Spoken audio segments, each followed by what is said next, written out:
부산 해운대 대표 금싸라기 땅인 옛 그랜드호텔 부지와 관련해 구체적인 사업 계획이 나왔습니다. 그동안 추진하던 생활형 숙박시설이 빠졌고 5성급 호텔과 콘도가 들어서는데 오피스텔 비율이 여전히 높아 논란도 예상됩니다. 조진욱 기자의 보도입니다.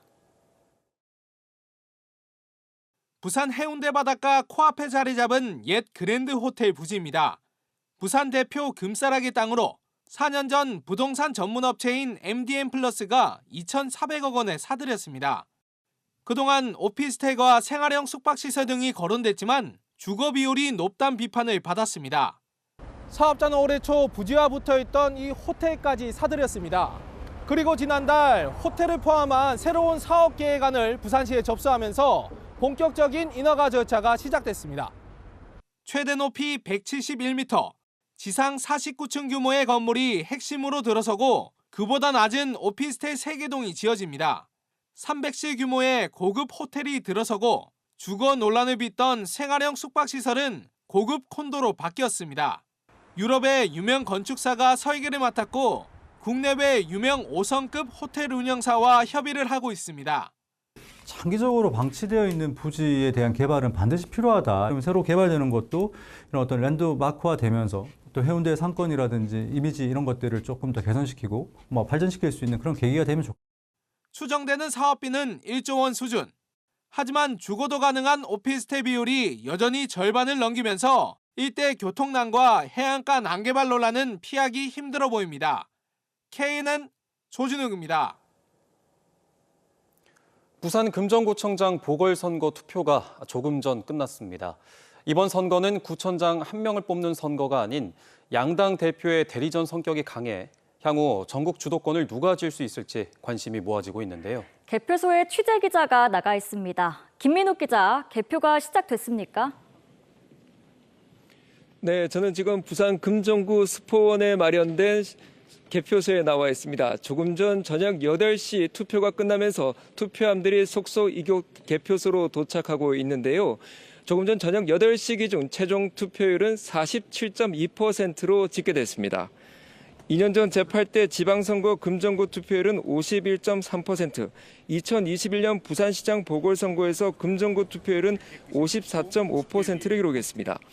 이번 선거는 김재원 전 구청장이 병환으로 별세하면서 보궐선거가 치러지게 된 건데요. 정권 심판을 부각하는 민주당 김경지 후보와 유능한 일꾼을 강조하는 국민의힘 윤희련 후보가 맞붙었습니다.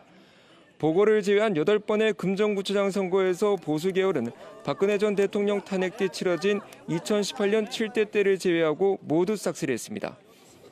그만큼 여권 우세가 예상됐지만 낮은 국정 지지율에다 야권 단일화로 결과를 쉽게 예측하기 어렵게 됐습니다.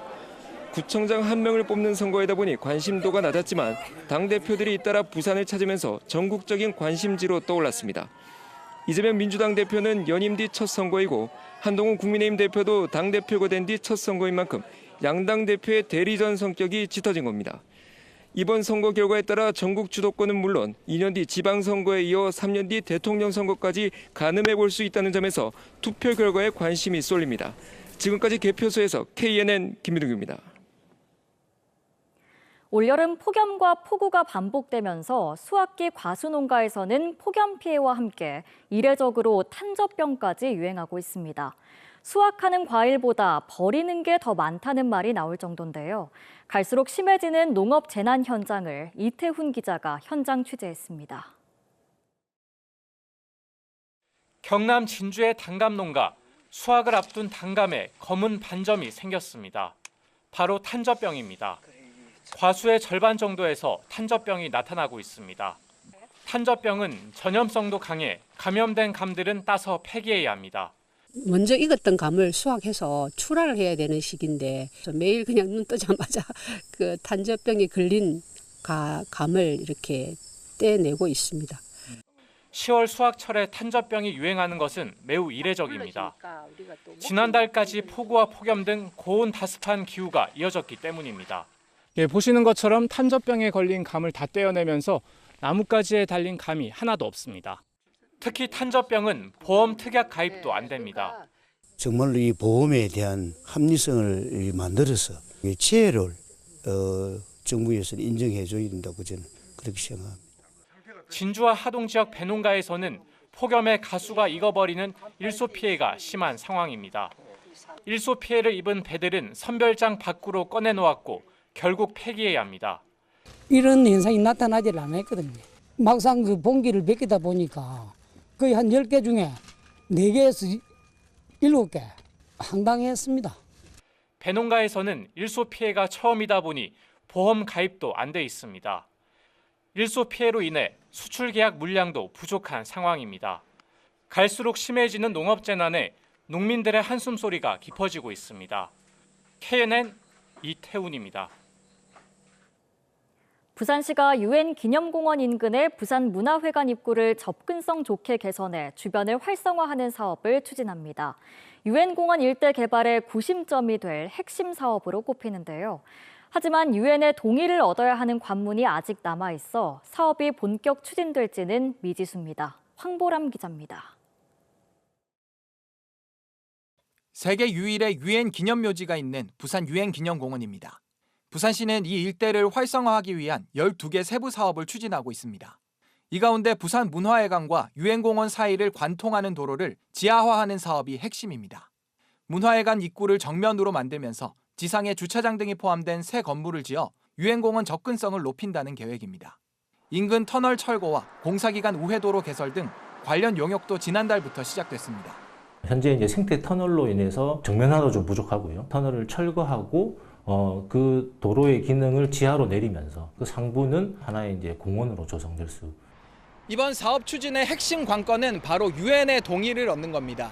11개국으로 구성된 유엔 기념공원 국제관리위원회 정기총회가 오는 23일 예정돼 있는데 여기서 사업 추진에 대한 동의 여부가 결정될 방침입니다. 11개 회원국 위원들이 만장일치로 동의하지 않으면 본격적인 사업 추진은 불가능합니다. 세계 유일의 특수성을 가진 곳인 만큼 개발 방향에 회원국 모두가 동의할진 미지수입니다. 사업 전에 이제 UN MCK와 사전에 또 협의를 많이 했습니다. 유엔이 추구하는 가치와 역사적 의미, 지역 현안과 함께 특별한 이변이 없으면 잘 될 것으로 판단하고 있습니다. 이미 용역에 5억 원 상당의 예산이 투입된 만큼 유엔 반대로 사업에 제동이 걸린다면 예산 낭비로 이어질 수 있다는 우려도 나옵니다. KNN 황보람입니다.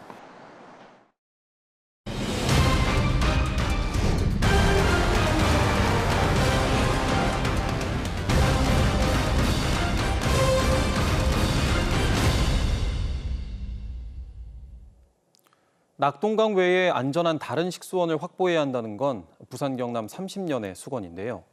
지난 7월 철회됐던 취수원 다변화 특별법이 다시 시동을 걸면서 맑은 물 공급에 또 한 번 희망이 싹트고 있습니다. 이 소식은 표준규 기자가 보도합니다. 낙동강 녹조는 올해도 7월부터 시작해 이달 초까지 수상 레포츠가 금지될 정도로 심각했습니다.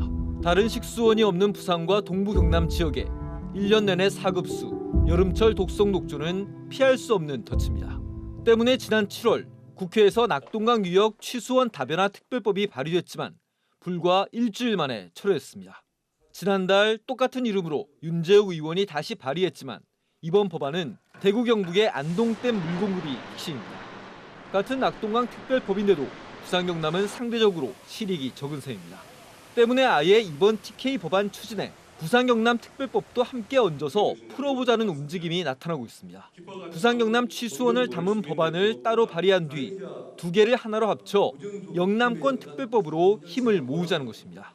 우리 부산 경남에서도 같은 취지의 법안을 발의를 해서 낙동강 유역의 지역 취수원을 필요로 하는 그런 지역들이 공동으로 같은 법안으로 추진을 해나가도록 그렇게 하겠습니다.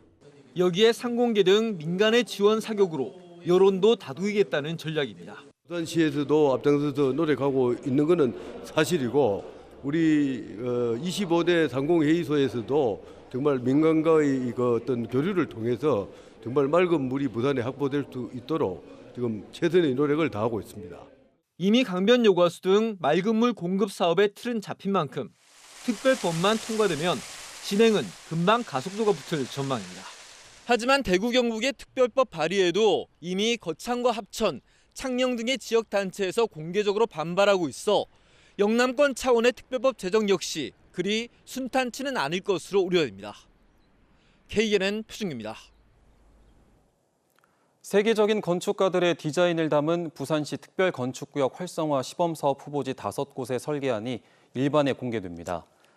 부산시는 위니마스가 제출한 영도 콜렉티브 힐스와 남포동 하버타운 등 5곳의 설계안이 공식 제출됐다고 밝히고 이 5개 안을 오늘부터 사흘간 시청 1층에 전시한 뒤 18일 시청 대강당에서 공개 발표와 심사를 거칠 계획입니다.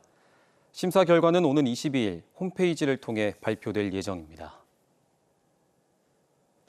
민주노총 일반 노조는 오늘 부산시청 앞에서 기자회견을 열고 관광 안내사들의 처우 개선을 촉구했습니다. 이들은 코로나19 시절 임금이 삭감됐는데 관광객이 회복된 지금까지도 임금은 최저 수준이고 오히려 업무량은 늘었다며 실질적인 결정권을 가진 부산시에 대해 문제 해결을 요구했습니다. 1980년대 민주화 운동의 시발점이 된 부마 민주항쟁을 기리는 기념식이 오늘 부산에서 거행됐습니다. 부마의 불꽃, 시대를 넘어라는 주제로 열린 이번 기념식에서는 1979년 10월 부산과 마산을 중심으로 시민들이 직접 민주화를 외쳤던 부마 민주항쟁의 의미를 되새기는 창작 뮤지컬에 이어 소년소녀 합창단 등 다양한 축하 공연들이 이어졌습니다.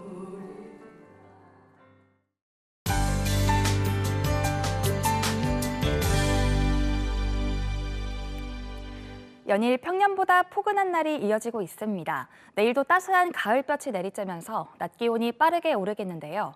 부산과 밀양 25도로 예년 이맘때 기온을 2도가량 웃돌겠습니다.